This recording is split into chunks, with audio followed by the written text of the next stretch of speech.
Yo, what's up guys, it's ApTreX here. In today's video, we'll be taking a look at the brand new PINE Nintendo Switch emulator for Android devices, which is actually the fork version of one of the first ever Nintendo Switch emulators known as Skyline. PINE is a completely open source Nintendo Switch emulator and its version 2.1.0 was released yesterday. The last version of PINE emulator that we got was in January 2025. So finally a new update in November, and you guys can see all the changelogs right here. Fix save export, lot of internal changes, graphics driver support, shader manager, and the developer of PINE emulator has also provided us with the best settings for this emulator that I'll show you guys later on. So make sure to watch till the end. If you guys are new here, hit that like button, subscribe, turn on all notification. Let's get started. So let's open PINE emulator on our Android device. Afterwards, you'll need to choose the folder where you have stored your Nintendo Switch games, and it will be successfully detected here. Once that has been done, by default your games won't be recognized, so you have to go to settings and then go to production keys and title keys. Make sure to import them which you have legally done from your own Nintendo Switch. After that's done, you can also import the Nintendo Switch firmware for better game support. With all of that out of the way, let's start with the best settings. I'll be using the dark theme for today's video. Make sure that enable limit speed percentage has been turned off. Disable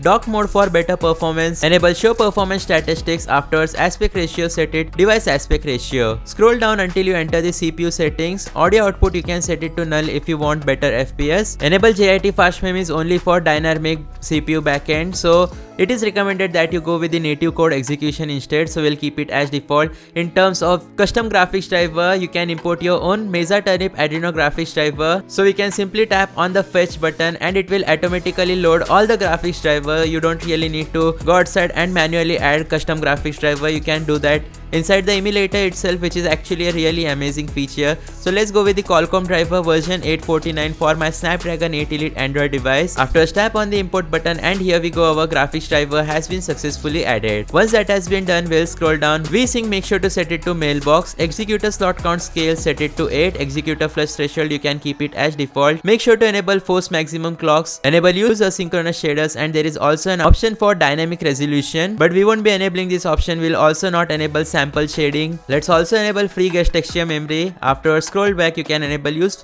fast GPU read back and writes for better performance, but it may break some games. Once that has been done, we have successfully set up the PINE Nintendo Switch emulator for Android. Let's go back. Now guys, it seems that there is an issue with the PINE emulator where if you import the brand new games like Pokemon Legends ZA and Hollow Knight Silksong are not being detected. So unfortunately, the only solution for that issue is to remove your latest games from the folder where you have stored them, and only the older games will be detected. Before we start testing out our game, you can also hold any game and you can go to save management, import or export save games. You can clear shader cache as well as update the game. Along with that, add DLCs. You can also change game specific settings. So these are all the features of the PINE Nintendo Switch emulator. Let's just go ahead and launch the first game of our today's video, which is going to be my favorite one, Pokemon Let's Go Pikachu. But guys, this game runs very badly on the Eden emulator or any folks of Yuzu Android, and that's where PINE emulator comes in. You guys can see straight off the bat we are getting about 73 plus FPS while emulating this game on our Android device, and inside even the outside world areas which are completely open world will still get amazing performance. So let's just go ahead and exit the house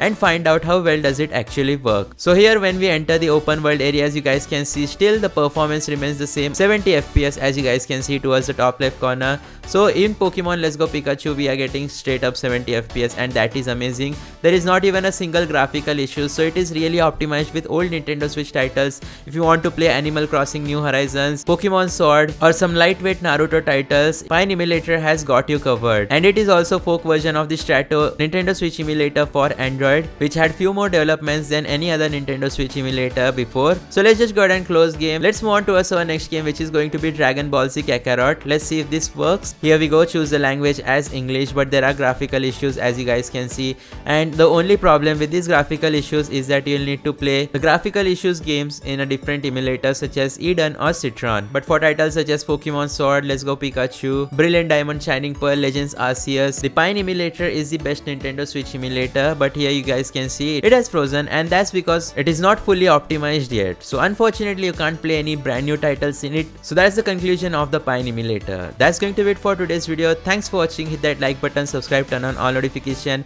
I'll see you guys next time. Goodbye.